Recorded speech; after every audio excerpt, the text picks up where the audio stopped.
জিয়াউর রহমান আমার টিচার ছিলেন পাকিস্তান মিলিটারি একাডেমিতে, উনি আমাকে স্নেহ করতেন, ওনার ডাকে আমি সাড়া দিয়েছি। বেগম জিয়াও আমাকে অত্যন্ত স্নেহ করেন, খুব ভালো জানেন। তো বেগম জিয়া তো এখন তো আমি পলিটিক্যাল হেলম অফ অ্যাফেয়ার্সে দেখি না। যারা আছে, আমার তো একটা ফ্রিডম ফাইটার হিসেবে আমার একটা হাইনেক আছে, একটা প্রাইড আছে, একটা অহংকার আছে। এর সঙ্গে বর্তমান রাজনীতি টালি করে না। রেজাল্টিংয়ে আমি কয়েকবার বলেছি আমি রাজনীতি করব না, রিজাইন দেবো, এটা করবো সেটা করবো। মহর্ষি বারবার আমার সাথে কোলাগুলি করে ভাই করবেন না, আমাদেরকে যাবেন না। এই অবস্থা তো কতখানি আর কি করা যায়। তো নির্বাচন আবার আসছে, এখন দেখেন আমার বার 77, বিএনপি আবার নির্বাচনে যাচ্ছে না। যে টার্মস এন্ড কন্ডিশন তারা ইম্পোজ করে, এটা তো কারো পক্ষে 100% মানা সম্ভব না। তারপর আমি ভাবছিলাম যে মিনিমাম বেগম জিয়াকে মুক্তি দেবে, এবং যে 28 তারিখের যে ঘটনার পরে যে সমস্ত পলিটিক্যাল মামলা সবাইকে দায়ের করেছে, এগুলি হয়তো এর থেকে ফুটেজ দেখাই যায় কে কি করেছে।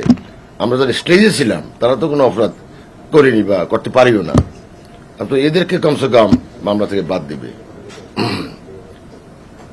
তারপরে পুলিশ মার্ডার কেস টেস, এখন স্বাধীন দেশের লোক, যেগুলো তো অপছন্দনীয়। তো কারা করলো ব্যাপারটা, এইটাও আমি খুঁজে পাই না। তো এই যে থার্ড পার্টি বা ইয়াং বয়েস এগুলি করে, তো রাজনীতি কি দেশে বিএনপির রাজনীতি ইয়াং ছেলে পেলে কন্ট্রোল করবে? যা না অভিজ্ঞ, মেধা, রাজনৈতিক সচেতন, এরা রাজনীতি করবে? এইখানে আমার ক্ল্যাশ। আমি দেখি রাজনীতি যারা সচেতন, অভিজ্ঞ, রাজনৈতিক চর্চা করে, রাজনৈতিক ভাষা জানে, তারা রাজনীতি নাই। রাজনীতিতে আছে কি বলে কচিকাচার দল, সেখানে তো আমি অ্যাডজাস্ট করতে পারি না। ৭৭ বছর বয়স হয়েছে, এবার নির্বাচন গেল না, আর কবে নির্বাচনে যাবে গড নোজ। তো ইন দ্য মিন টাইম আমাকে to be very straight offer দেওয়া হলো, আপনি ইলেকশন করেন।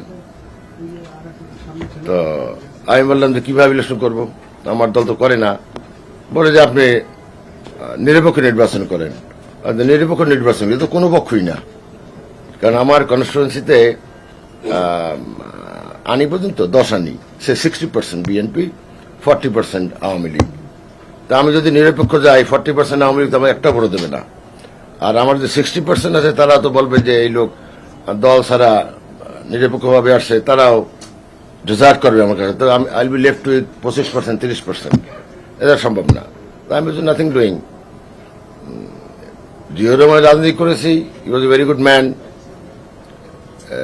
ফ্রিডম ফাইটার, বীরুত্তম। তার রাজনীতি করা, সে আমার টিচার ছিল সাজে। বেগম জিয়ারও রাজনীতি করা সাজে। এরপরে কতখানি সাজে আপনারা তো মোটামুটি দেশের সুনাগরিক, আপনারা ভালো বুঝেন। তো জিয়ার রাজনীতি ছেড়ে বঙ্গবন্ধুর রাজনীতিতে আসা, আমি তো মনে করি সে প্রমোশন। জিয়াউর রহমানের রাজনীতি থেকে বঙ্গবন্ধুর রাজনীতি ইজ বেটার। তো বলতে পারেন অতিথি কেন করেন নাই? অতিথি করেনি তখন তো, আর আমি যখন রাজনীতি করি তখন তো আওয়ামী লীগ ছিল না জিয়ার প্রথম সময়। তারপরে এরশাদের সময় 2 বছর আমাকে এরশাদও ডাকছে। 1984-এ আমাকে মন্ত্রী হওয়ার অফার করছে নাজির রহমান মন্ত্রীর মাধ্যমে, কিন্তু এরশাদের দলে আমি যাইনি। সুতরাং 86 এবং 88-এ নির্বাচন আমি করিনি। 91-এ আমি আবার করেছি, বিপুল ভোটে আমি পাস করেছি। 96-এ করেছি, 2001-এও করেছি। এরপর তো আমার দ্বারা নির্বাচন কখনো হলো না। এখন তো আমার একটা কনস্টিটুয়েন্সি আছে, আমার বন্ধু বান্ধব, শিষ্য সাগরের লোকজন তো অনেক আছে। তাদেরকে 2006 থেকে টুডে 23, 17 বছরে I could not know anything.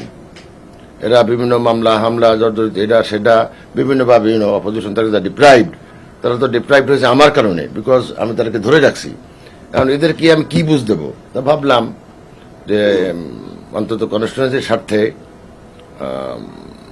সুষ্ঠু নির্বাচনের স্বার্থে, বিশেষ করে জাতির সার্বভৌমত্বের স্বার্থে আই শুড ডু ইলেকশন। কি করব আমি? যদি মাননীয় নেত্রী আমাকে নৌকা প্রতীক দেয়, I will go for that. এবং আই হ্যাভ ডিসাইডেড যে I will seek election through vote মার্কা। আমি নৌকায় নির্বাচন করতে চাই। নৌকায় আমাকে মনোনয়ন দিয়েছে, হিয়ার দ্য লেটার। তারপর যদি নেত্রী মনে করে কত বলেন যে 16 তারিখ নাকি 17 18 তারিখ প্রতিবার।